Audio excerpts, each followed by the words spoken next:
What if your biggest act of courage means betraying your family? What if it meant sending your own child to life in prison, or worse, the death penalty? The search for Charlie's killer ended thanks not just to law enforcement, but to a decision made inside the suspect's own home.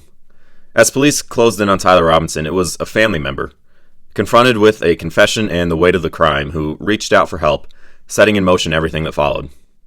That moment, more than any headline or political argument, reveals something deeper about what it means to be a part of a real community and the responsibility we have to each other.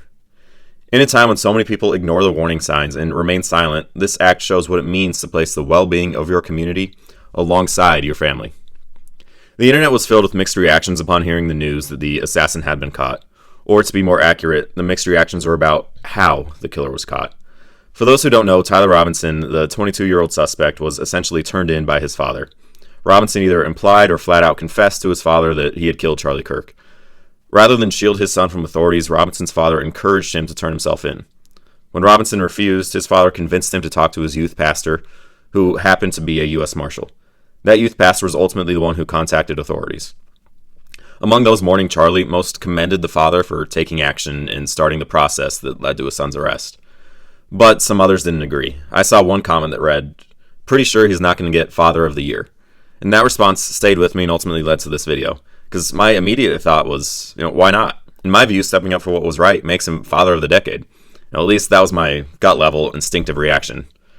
Of course, not everyone sees it that way. Some will argue that the father should have stayed silent, hoping that his son maybe would escape consequences, or since Robinson is 22, that his father had no obligation to get involved at all, believing that a parent's responsibility ends when their child becomes an adult.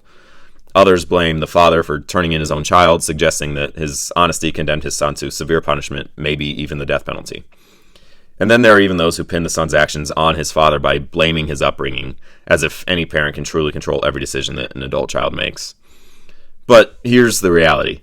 Pretending not to know would not have spared anyone pain, and it certainly would not have undone what was already done. Hiding the truth only deepens the harm to victims, to the community, and even to the family that's trying to keep secrets. Just like the Gabby Petito case for proof of that.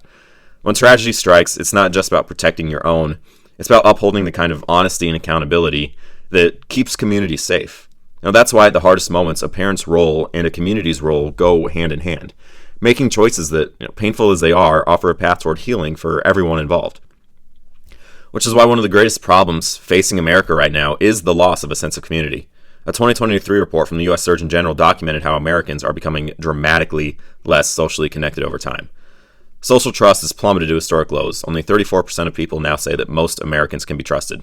From 2003 to 2020, people spent an additional 24 hours per month alone, while reducing time with friends by 20 hours a month. For young people ages 15 to 24, there was a nearly 70% reduction in time spent with friends over that same time period. The percentage of single-person households has more than doubled since 1960, from 13% to nearly 30%. Religious participation has declined markedly. In 2020, only 47% of Americans said that they belong to a church, down from 70% in 1999. Meanwhile, only 23% of Americans now volunteer at least once a year. But why is this a problem, and what does this have to do with the current issue? Because when you have a strong sense of community, you have an obligation to your community. You feel an obligation to the people you care about, the people you trust, to do right by them. You have a sense of duty to keep your community safe, to speak out when you see something that may harm the community. As individuals become more and more isolated, it erodes the foundation of collective responsibility that keeps us safe. Now, obviously, your first obligation is to your family, but part of loving your family is raising them and living yourself according to principles that create a world worth living in. When communities are strong, protecting your family and protecting your community go hand in hand. By turning in his son, Robinson's father illustrated exactly this principle. While there's no evidence that Robinson's father saw warning signs beforehand, there are some conflicting reports about how secret Robinson's plans were, but none of these reports suggest that the father would have any idea about what was about to happen. But when confronted with the reality of what had happened, his father chose community safety over family denial. This is exactly the kind of moral courage that we need more of. But imagine how much more powerful it would be if we also had the community connections and awareness to spot concerning behavior before tragedy strikes. Because research shows that in the vast majority of mass shootings or incidents like this, there are warning signs that families and communities completely miss or ignore. The FBI found that in 76% of school shootings, at least one person, usually a family member, friend, or classmate, knew about the plan beforehand. Nearly half of all mass shooters leak their intentions to others, often to the people who love them the most. The Secret Service showed that 100% of school shooters showed concerning behaviors before shooting, and 77% of the time someone else knew about their plans. Yet in study after study, we see the same tragic patterns. People close to the shooter stay silent, hoping that the shooter won't actually carry out their plans, or believing that loyalty means protecting someone from consequences rather than protecting them from themselves.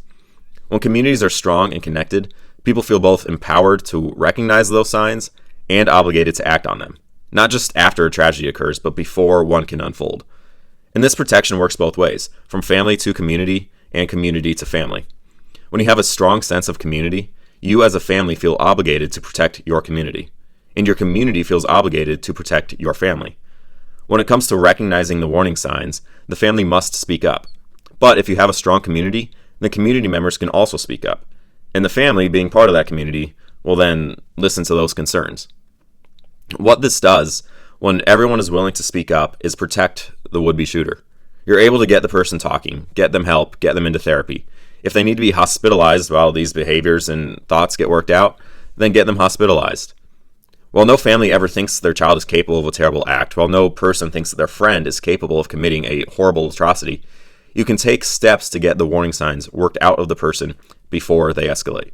Get them thinking normally, behaving normally. Get them on the road to becoming a good, moral, upstanding citizen in society.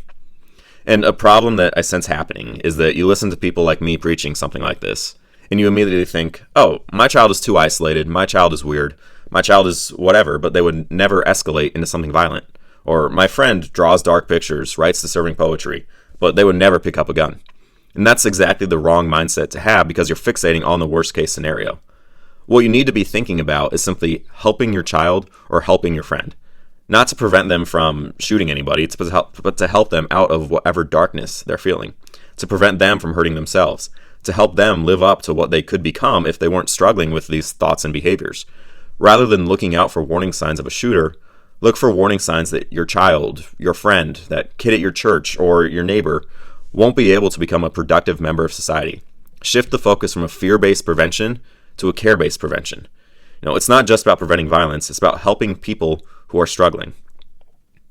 And if you are worried about being judged for speaking or being judged for getting your child help, don't be. If this ever became the norm, it would be seen for what it truly is, a good thing, an honorable thing, a sign of real strength.